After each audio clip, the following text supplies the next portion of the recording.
फिक्र में अब बिहार की चुनावी फाइल खोलते हैं। आपके लिए दीपावली भले ही खत्म हो गई हो, लेकिन बिहार के सियासी दलों ने 14 नवंबर के लिए पटाखे बचा कर रखे हैं। इस बार उनकी दीपावली उसी दिन होगी जिसके लिए माहौल बन रहा है। एनडीए ने सीटों का समीकरण सुलझाकर प्रचार में अपनी ताकत झोंक दी है, लेकिन महागठबंधन में सीट से ज्यादा उम्मीदवार हो गए। प्रचार भी ठंडा पड़ गया। मैदान में ना राहुल गांधी दिख रहे हैं और ना ही प्रियंका गांधी। यह संकेत है कि महागठबंधन की गांठ अभी उलझी हुई है, मतभेद सुलझे नहीं है, इसीलिए सीट से ज्यादा प्रत्याशी मैदान में आ चुके हैं। जाहिर है सीटें तो उतनी ही रहेंगी।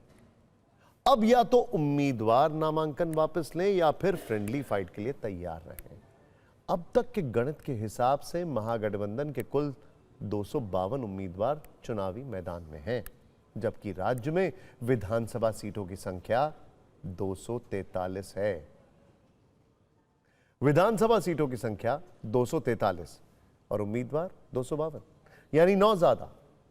आरजेडी ने 143 नेताओं को टिकट दिया है। कांग्रेस ने 61 उम्मीदवार उतारे हैं, लेफ्ट के 33, जबकि मुकेश सैनी की पार्टी वीआईपी के 15 प्रत्याशी हैं, यानी महागठबंधन के कुल 252 उम्मीदवार हो गए।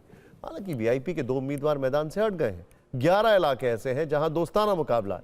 इनमें आरजेडी और कांग्रेस 5 सीटों पर आमने सामने। ये सीटें सिकंदरा, कहलगांव, सुल्तानगंज, लालगंज और नरकटियागंज हैं। इसी तरह 4 सीटों पर कांग्रेस और लेफ्ट की फ्रेंडली फाइट दिख रही है। इनमें बछवाड़ा, करगहर, बिहार शरीफ और राजा पाकर विधानसभा क्षेत्र शामिल हैं।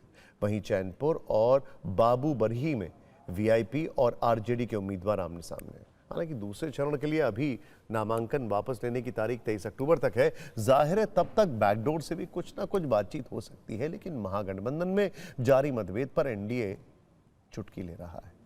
जेडीयू ने विपक्षी एकता के अस्तित्व पर सवाल उठा दिए।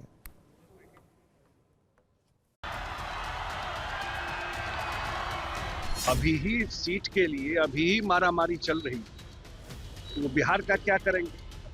जब 150 4-5 पार्टी मिलकर के नहीं लड़ सकते हैं तो 13 करोड़ लोग को क्या संभालेंगे? इनकी स्थिति देख रहे हैं ना, कितनी जगह आपस में ही कैंडिडेट खड़ा हो गए।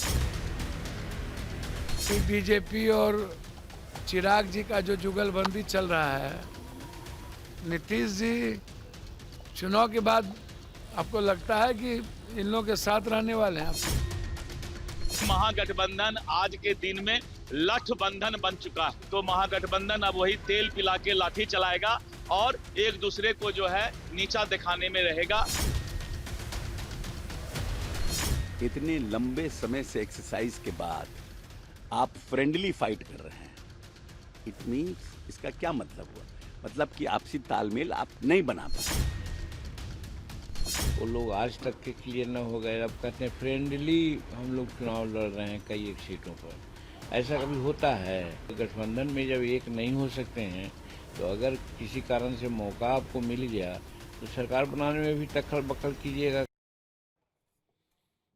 महागठबंधन में सीट शेयरिंग पर तकरार का असर अब प्रचार पर भी दिख रहा है। विपक्ष की ओर से चुनाव प्रचार की रात थम सी गई है। इसकी क्रोनोलॉजी आपको बताते हैं।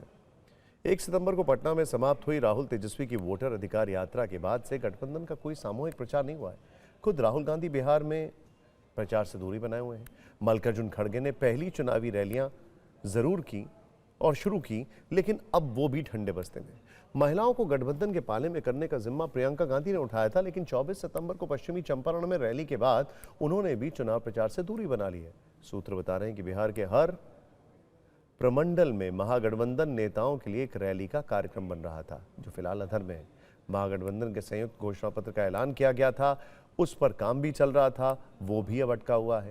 बिहार कांग्रेस के 6 नेताओं ने अपने बेटे बेटियों के लिए टिकट मांगा था, जो नहीं मिला, इसीलिए अंदर खाने वो भी नाखुश हैं। प्रचार अभियान में उनकी भी रुचि नहीं है।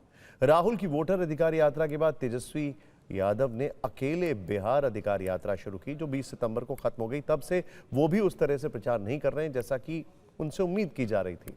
पड़ोसी राज्य झारखंड के पास की सीटों पर सीएम हेमंत सोरेन के साथ महागठबंधन की बड़े प्रचार अभियान की तैयारी थी, लेकिन सीट बंटवारे के बाद अब वो भी एक बड़े झटके में बदल चुका है। इसी तरह यूपी से लगी सीटों पर अखिलेश यादव और बंगाल से लगी सीटों पर ममता बनर्जी के साथ महागठबंधन के प्रचार का अभियान भी अभी तक अधर में ही है।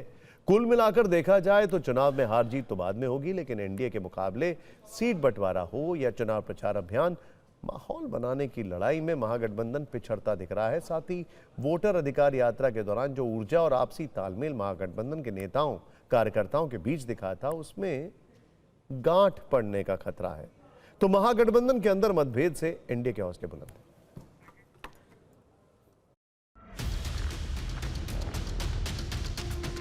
राहुल गांधी जी 2029 की तैयारी कर रहे थे, तेजस्वी यादव जी 2030 की तैयारी कर रहे हैं। 2025 तो बिहार की जनता ने एनडीए के नाम कर दिया है और लगातार जनता का समर्थन बढ़ रहा है। और अगर कांग्रेस को डुबाने का कोई काम किया है, कांग्रेस का नैया डूबा है, तो वो राहुल गांधी जी के कारण डूबा है। राहुल गांधी जी समय पर कभी सीरियस होते ही नहीं, और आपने देखा कि जिस तरह से एसआईआर का उन्होंने जो है रोड शो किया और यात्रा किया, और उसके बाद वो विदेश चले गए।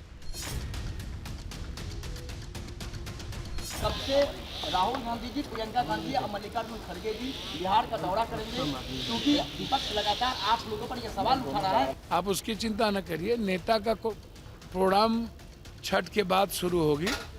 कांग्रेस मर रही है, महागठबंधन खत्म हो रही है, इससे बीजेपी का क्या लेना देना। इस बीच सीएम नीतीश कुमार का एक वीडियो काफी वायरल हो रहा है, जिस पर विवाद हो गया है। जाहिर तौर पर ऑपोजिशन की तरफ से विवाद हुआ है। वो मुजफ्फरपुर की औरई सीट से प्रत्याशी रमा निषाद का प्रचार करने के लिए पहुंचे थे। इस दौरान मंच पर वो रमा निषाद को माला पहनाने लगे। इस दौरान जेडीयू के कार्यकारी अध्यक्ष संजय झा उन्हें रोकने का प्रयास करते दिखे, उनसे माला हाथ में देने को कहा। कुछ सेकंड के लिए नीतीश ठहरे, उनकी बात भी सुनी, लेकिन फिर माला रमा निषाद के गले में डाल दी। ये देख मंच पर मौजूद लोग हंस पड़े। अब इसमें ट्विस्ट क्या है वो समझिए। देखिए, पुरुष प्रत्याशियों को माला पहनाने और महिला प्रत्याशियों को हाथ में सौंपने की परंपरा है। जेडीयू के कार्यकारी अध्यक्ष संजय झा यही बात उन्हें इशारों में समझा रहे थे, लेकिन सीएम नीतीश कुमार ने महिला प्रत्याशी के गले में माला डाल दी। जिताइएगा ना, आप करिए ना।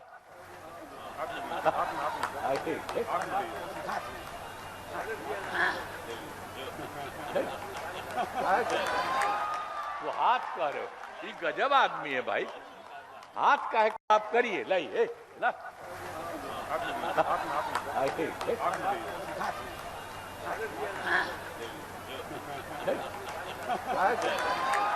वो हाथ का रहे हो, ये गजब आदमी है भाई।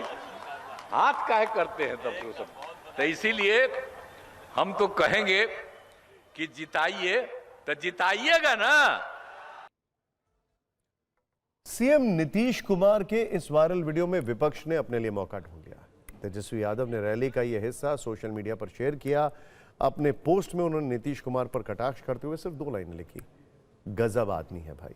मुख्यमंत्री जी अगर स्वस्थ हैं तो लिखा हुआ भाषण पढ़े, ऐसी हरकत क्यों कर रहे हैं।